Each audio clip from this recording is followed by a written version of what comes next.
ние рано сабајле пуштаме 272 автобуси, тоа е огромна бројка, поготоа што мораме да бидеме спремни за втора и за трета смена, а ние просечно имаме дека статистички што ги имаме во извештај за 2017 година 300 исправни возила.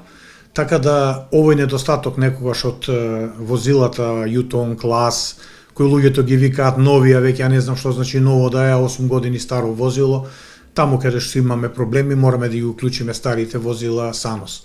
Некој вика зошто Саносите ги пуштате, па и луѓе да знаете дека Саносот е составен дел на флотата на ЈСП Скопје и представува 27% од количината на возила. Што значи дека ако идеме само по на стара шема нови возила, то се само 70%. Поплатите кај некои луѓе, граѓаните, задње време ги немаме толку, пошто и релативно и луѓето стануваат све поразбрани за ситуациите во држава. Генерално, они се жалат за удобностите што ги даваат јутонзите и лазовите, ја пак ќе кажам под наводници новите возила. Значи, овие што се Саносите немаат клими. Комфорот унутра, седиштата им се тапацирани, они во тој дел коментираат. Инаку за исправноста на возилата, МВР кога прави редовни постапки, од секогаш, јас сум тука 20 години, секогаш ќе се најди по некој возило кое не е исправно, а можам и слободно да кажам, па и граѓаните што возат возила, немојте да мислите дека ако се прегледа нон-стоп, мислам коректно да се прегледа, дека и тие се 100% исправни. Тогаш дали ако МВР веќе мора да ги isfrла од употреба возилата на ЈСП, значи дека граѓаните се возат во автобуси кои не се исправни? Нема тоа да го потврдам јас, без оглед што е прашањето интересно за одговарање.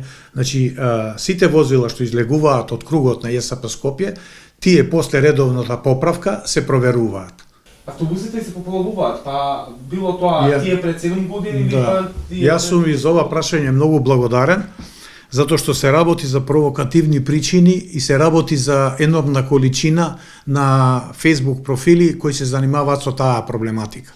Јас сум од после нова година сум тука технички директор. Веднаш се судрив со една причина кога во неколку портали излезе еден автобус Санос 200 и од згора имаше прилична количина на чад. Таа слика беше од пред 5 години. Ова раководство тоа не го заслужи.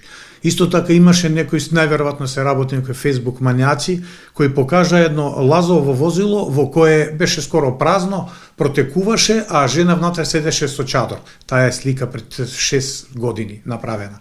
Ние сите лазови од згора ги испокривме, ги изолиравме со пластични материи, со полиестери, така да тие сега во моментот не протекуваат. Патниците реагираат на пневматиците на самите автобуси, кога делот ни били излижани или напукната била гумата. Верувам, чим следите на социјалните мрежи, истото тоа и таму беше постирано во голем дел. Ваш коментар околу тој дел? Па немаме некојаш коментари за некои работи, дел од тие работи ги има вистина. Ние не можеме наеднаш да го обновиме целокупниот возен парк и да го дигнеме на нозе, као што не можеме ни да изнакупуваме толку возил, гуми, па секоја година да ги менуваме.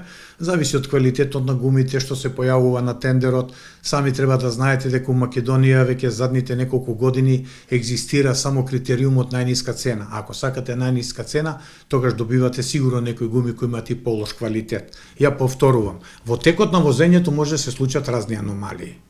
Имаме ние овдека возачи кои се примени доскоро, па не се ни снаоѓаат многу убаво со тие овие возила, поготоа со минибусите кога се на узбрдо и кога менуваат брзини. Значи, од нашата работилница излегуваат автобуси кои релативно ги исполнуваат стандардите. Најчесто технички дефекти на линии имаме некојаш поради гумите, имаме известна количина на возила кои шоферот моментално поради недостаток на уреја, тоа е за селективна каталитичка редукција, не се осеќа сигурно, ќе му светни некој сеаличе, млади се овдека, грото се и имаме една количина и политички примени тука што се, па тие се неискусни возачи, они запираат, ама тој број не можам да се пожалам, затоа што ние во работилници имаме по 40-50 возила после враќањето од возењето, каде што шоферите испишуваат. Ќе се надоврзам, не слободно. Интересно е вашата констатација дека дел од возачите се политички примени.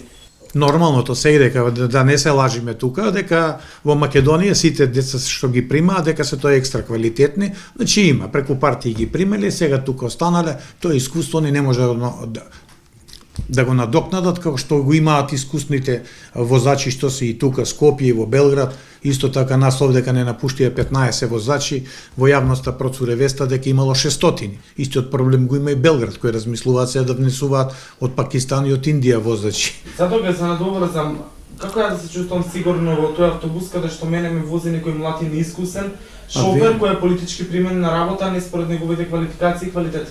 А видите се, ја како ве примив тука, млади деца се. Така? Тој што седнал, тој има положено. Автобус може да вози со Д категорија, што има, да, Д категорија. Не барате искуство за да ги вработите? Па не се бара искуство, го добиваат тука кој ќе бидат паркирачи, некојаш го и пуштаме да одвезат кола натака. Како ќе функционирате сега, набавувате возила во овој момент? Па сега ваква е ситуацијата, преку Европската агенција за обнова и развој, ние правиме напор да снабдиме на 27 автобуси на природен газ. Проблем е, тоа што ги избациме саносите, влагаат овие во игра. Тоа веќе кога отприлика? Ја планирам тоа да биде следната година веќе. Мислиме дека јуни, јули, дека ќе гигаме, имаме тие возила, тогаш граѓаните ќе видат што значат тие современи возила за падњачки. Што се случи со тие автобуси на газ моментално, што се случи со станицата за газ? Стартувавме со 30 возила преправени и после тоа направив ја со луѓе во тука уште 12 возила. Ама дојде време политичко, затоа ви го реков просе, требаш да си одиш на дека, доаѓа други некои, не може да менаџираат со гасот више и тие возила се веќе во игра. Сега моментално, пред едно 2-3 месеци, добивме, кога ја почнавме активност, новиот менаџерски тим од озгора, кога ја почна активноста за природниот газ. Добивме 3 возила, МАН, Мерцедес и Соларис, кои ги пуштивме по скопските линии да пробуваат. За да бидеме комплетирани, до некој начин да уловиме нешто во свеста на нашите граѓани, да видат какви се придобивките од цивилизацијата, ние доведовме тука и возило на електричен погон. Какви резултати покажа овие возила тестирањето? Ја го обавував целото тестирање со моите луѓе. Што да ви кажам, поразителни во однос на тоа што ни е нас донесено. Само на користењето на енергенси, значи природниот газ со дизелот, трошоците беа дупло помали.